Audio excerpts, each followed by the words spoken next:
मेरा नाम अंकिता है और मैं भावनगर में रहती हूँ। हमारा केबल का बिजनेस है और आज मैं आप सबको उस किस्से के बारे में बताना चाहती हूँ जिसमें मेरी जान जाते जाते बची थी। जूनागढ़ के गिर जंगल में मैं और मेरी 3 सहेलियाँ जंगली जानवर देखने जा रहे थे। वहाँ मुझे जानवर तो ज़्यादा नहीं दिखे, पर नाखूनों से मांस नोचती चुड़ैल मिल गई। यह मेरी खुशकिस्मती थी कि आज मैं यह रियल स्टोरी शेयर करने के लिए जिंदा हूँ। ये 2 साल पहले की बात है। मंजिता दोपहर 2:30 बजे मेरे घर आई और उसने कहा कि चलो जूनागढ़ घूमने जाने का प्लान बनाते हैं। मैंने कहा कि मेरा मन नहीं है, तुम लोग चले जाओ। पर मंजिता उन दोस्तों में से नहीं है जो आसानी से पीछा छोड़ दे।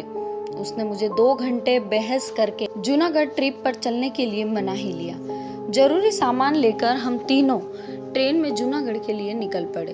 रूम ऑनलाइन ही बुक कर लिया था, तो वहां जाकर थोड़ी देर आराम करके हम फौरन गिर जंगल की ओर निकल पड़े। मेरे साथ मंजिता, स्पंदा और हमारा फॉरेस्ट गाइड था। उस समय दोपहर के 12 बजे थे, तो हमने एक पेड़ के नीचे बैठकर थोड़ा आराम करने का फैसला किया। तभी मेरी नज़र नदी पर गई। वहाँ दूर एक हिरण पानी पी रहा था। मैंने देखा कि उस हिरण का एक पैर नहीं था। उसके पास जाने का दिल किया। मैं अकेली ही नदी के ओर बढ़ने लगी। तभी अचानक उस हिरण ने पलटकर मुझे देखा।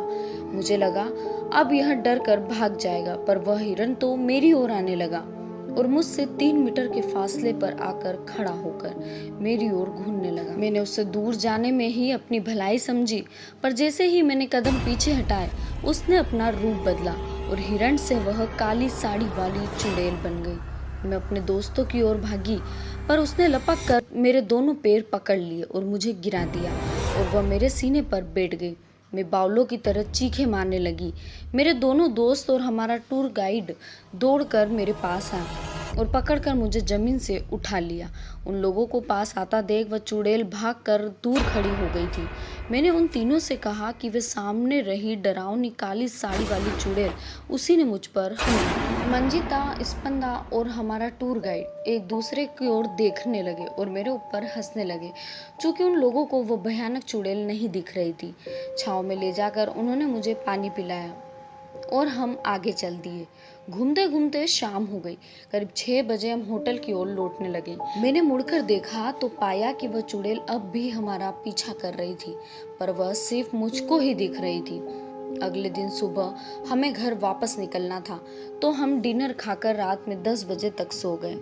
होटल में करीब रात के 3 बजे हमारे कमरे का दरवाजा किसी ने खटखटाया। मुझे लगा कि कहीं दरवाजे पर वह चुड़ैल ही होगी, इसलिए मैंने मंजीता और गुस्पंदा को जगा दिया और दरवाजा खोलने को कहा। दरवाजा जैसे ही खुला तो हमने देखा कि वेटर खड़ा था।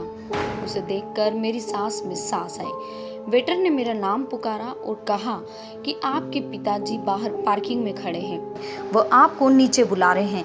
मैं समझी कि शायद पापा मुझे सरप्राइज देने जूनागढ़ आ पहुंचे होंगे।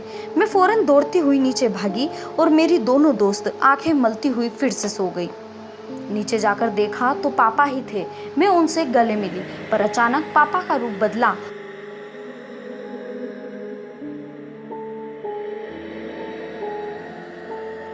और हकीकत में वह तो गिर जंगल वाली चुड़ैल थी। उसने जाल बिछाकर मुझे वहां बुलाया था। मेरे मुंह से आवाज निकले उसके पहले वह मुझे बालों से घसीटकर गिर जंगल की ओर ले जाने लगी। मैं तो अधमरी हो गई थी। अब मैं उस चुड़ैल की कैद में थी और मैं जंगल में उसी नदी के किनारे पड़ी थी, जहां चुड़ैल मुझे नाखूनों से नोचने लगी और काटने लगी, जैसे कि मैं उसका खाना हूँ।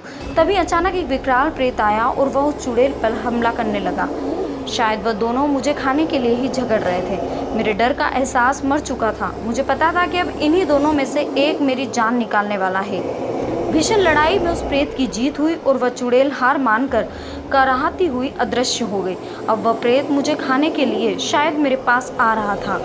उसके पैरों की आहट मैं आज भी महसूस कर सकती हूँ। उसने मुझको मेरे बालों से पकड़कर खड़ा कर दिया और घसीटते हुए उसने मुझको हाईवे पर लाकर फेंक दिया।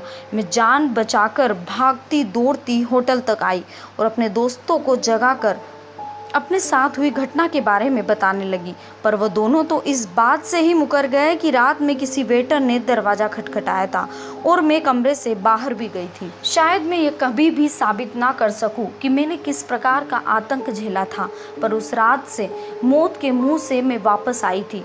कोई माने या ना माने, यही उस रात की सच्ची हकीकत है।